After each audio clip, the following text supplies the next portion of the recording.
आश्रम है वहाँ कथा कथा करते हैं। हाँ, ये राम कथा होता है या श्रीमद् भागवत कथा पुरानी बाइबल मायरो जो ऋषि भागवत की कथा।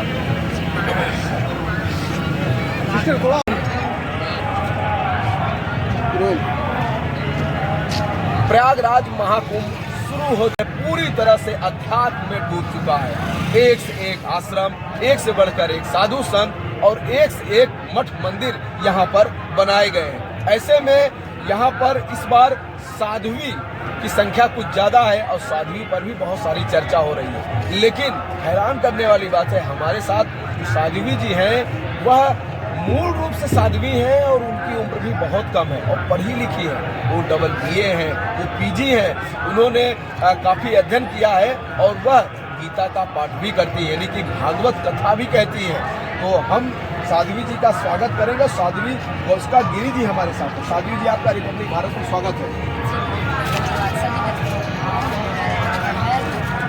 साध्वी जी, कब आई आप प्रयागराज?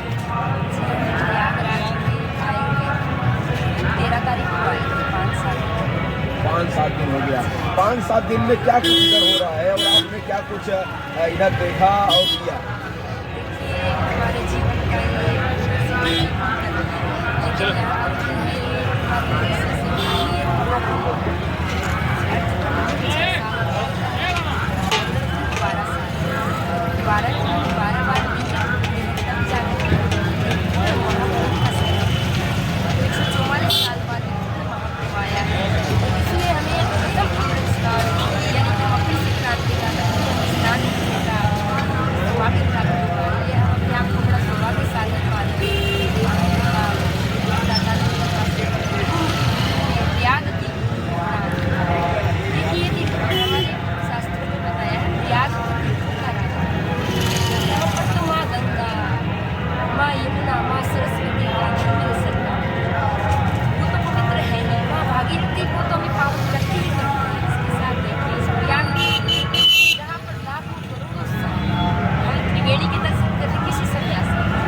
जब आप अपने परिवार से आध्यात्म हो रहा है? देखिए, संसारिक दृष्टि से देखें तो हम वैसे तो कहते हैं बच्चे की प्रथम गुरु उसकी माँ है। तो हमारा बोलते हैं हमारा जो माता पिता से ही हमें ऐसे संस्कार, धार्मिक संस्कार प्राप्त होते हैं धीरे धीरे बड़े। और हमारे शास्त्रों में ये भी कहा गया कि पूर्व जन्म का प्रारंभ होता है। जिस व्यक्ति को बचपन में भक्ति मिलती है बहुत कृपा होती है, क्योंकि बचपन में एक बच्चे को इतना ज्ञान नहीं होता है कि उसके लिए क्या सही और क्या गलत है। एक बच्चे के आगे खिलौने रख दोगे तो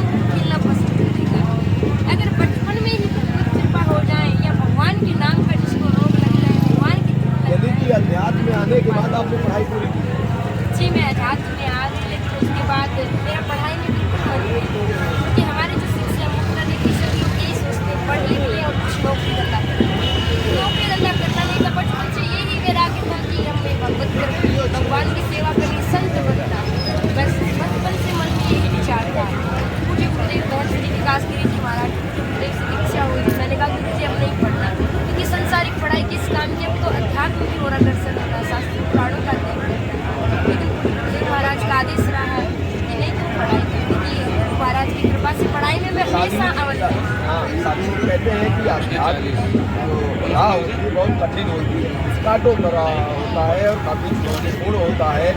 ऐसे में पढ़ाई लिखाई महत्वपूर्ण होती है।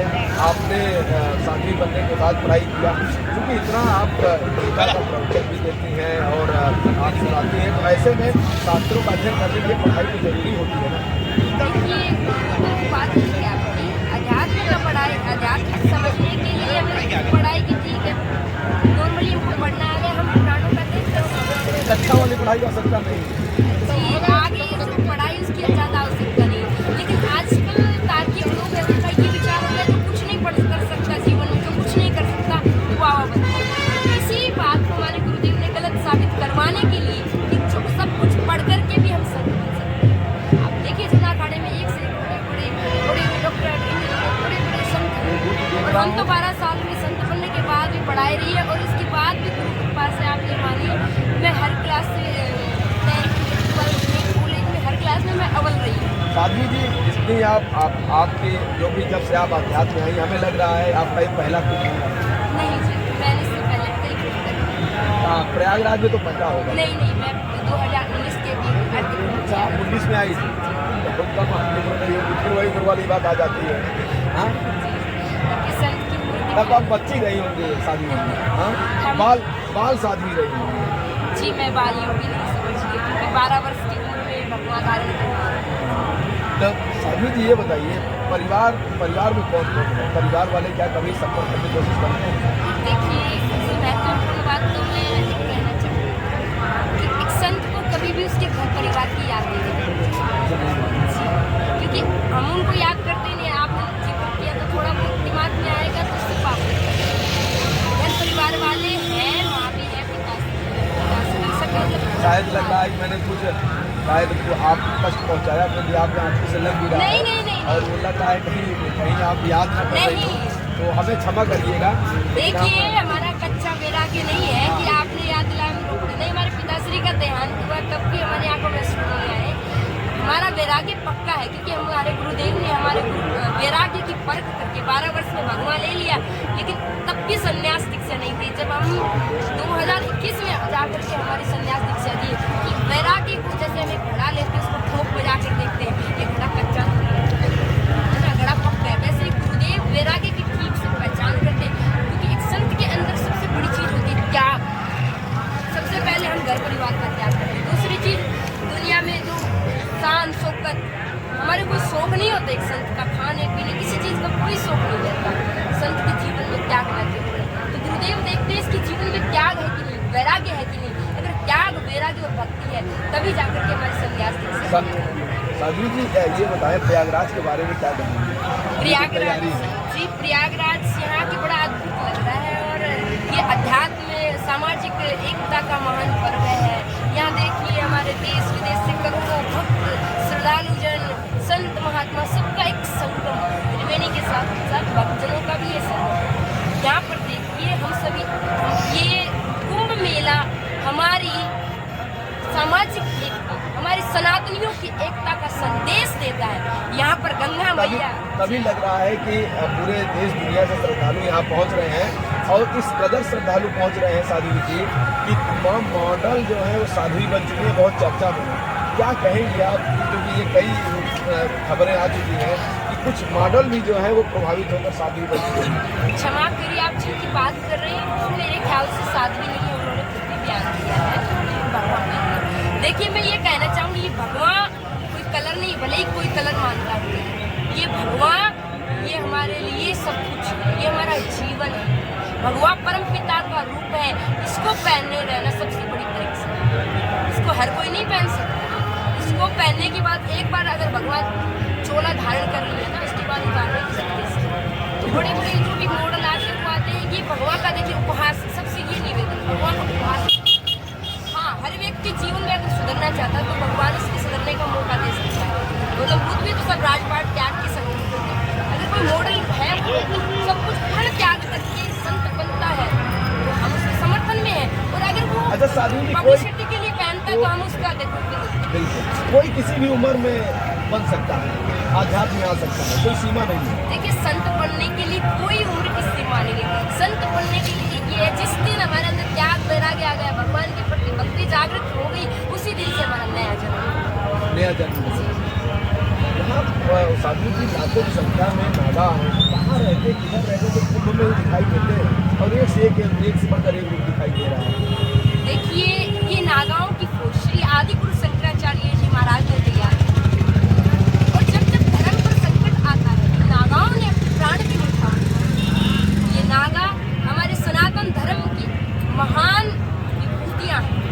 ये नागाओं से हमारा देश सुशोभित होता है, धर्म की ध्वजा फहरा रही है ये नागा। ये साधु जी, अखाड़ों की पहली सीढ़ी क्या होती है, यानी कि सबसे पहला क्या होता है जब आचार महामंडलेश्वर तक जाता है? देखिए, अखाड़े में महंत, श्री महंत, ये अलग अलग पद होते हैं महामंडलेश्वर। ये योग्यताओं के अनुसार हमारे अखाड़े में पद होता है। और नागा है, ये शिव का ही रूप है। और जब जब धर्म पे संकट आता है, तो ये अपने शस्त्र कहते हैं, एक हाथ में शस्त्र और एक हाथ में शास्त्र। शस्त्र की जहाँ शास्त्र की आवश्यकता, वहाँ शास्त्र धारण करिए, और जहाँ शस्त्रों की आवश्यकता, वहाँ शस्त्र। बहुत बहुत धन्यवाद साथी जी बातचीत करने के लिए। और आपने बहुत ही अच्छे से आपने बातचीत किया। लोगों को, श्रद्धालुओं को जरूर समझ में आया होगा कि आध्यात्म और ये जो दुर्गा चोला है, ये केवल एक कपड़ा नहीं है, इसके पीछे बहुत बड़ा एक संकल्प है, इसके पीछे एक बहुत बड़ी एक शक्ति है, जिसको पहनने के बाद आपको उसमें डूबना चाहिए, आपको कुछ जानना चाहिए, समझना चाहिए ये ब्रह्मांड और सृष्टि और ये भगवान क्या हैं, कैसे हैं। इन शक्तियों को आप इस चोले में अगर देखेंगे तब इसका मतलब है, नहीं तो सब दिखावा है। वीडियो जर्नलिस्ट सचिन सैनी, साथ राघव पांडे, रिपब्लिक भारत, प्रयागराज।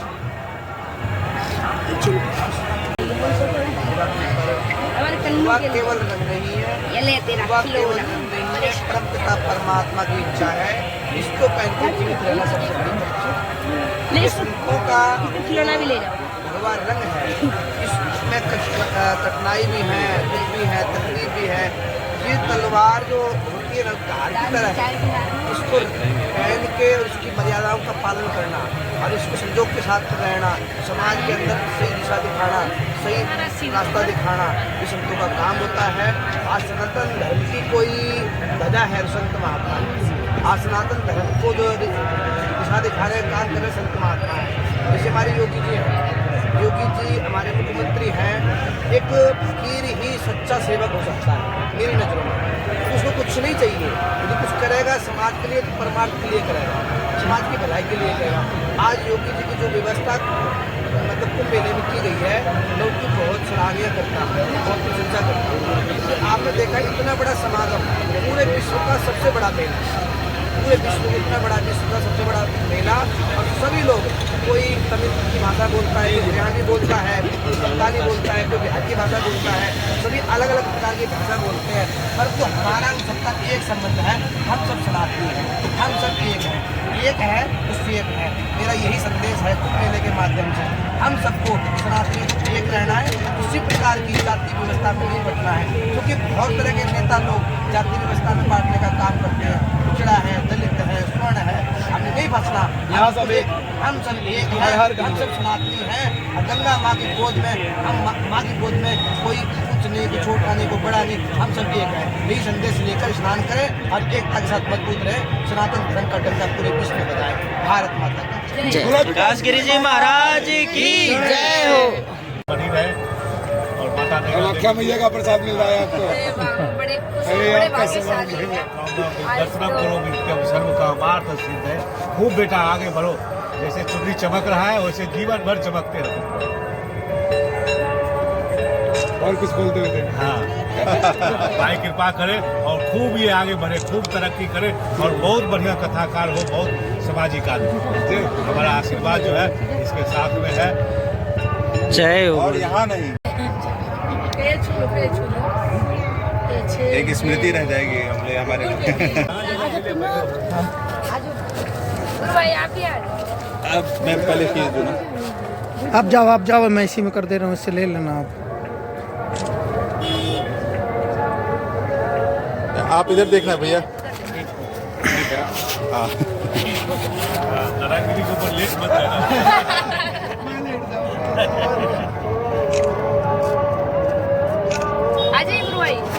अब जाइए। देखो ये भी कंप्यूटर ही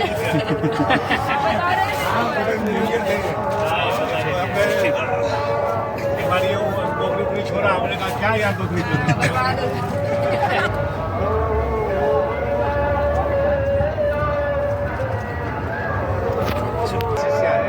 आप ये सोचो दोनों में अंतर नहीं है। नहीं मैं नहीं बस पता कर आसमान है दोनों, और क्या, हमारी बेटी है। रामकृष्ण दो एक हैं।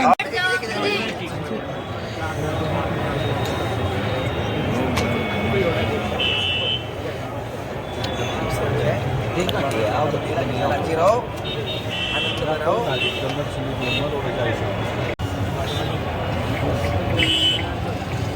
पूरे से कर लूँ मैं। ओम नमो नारायण।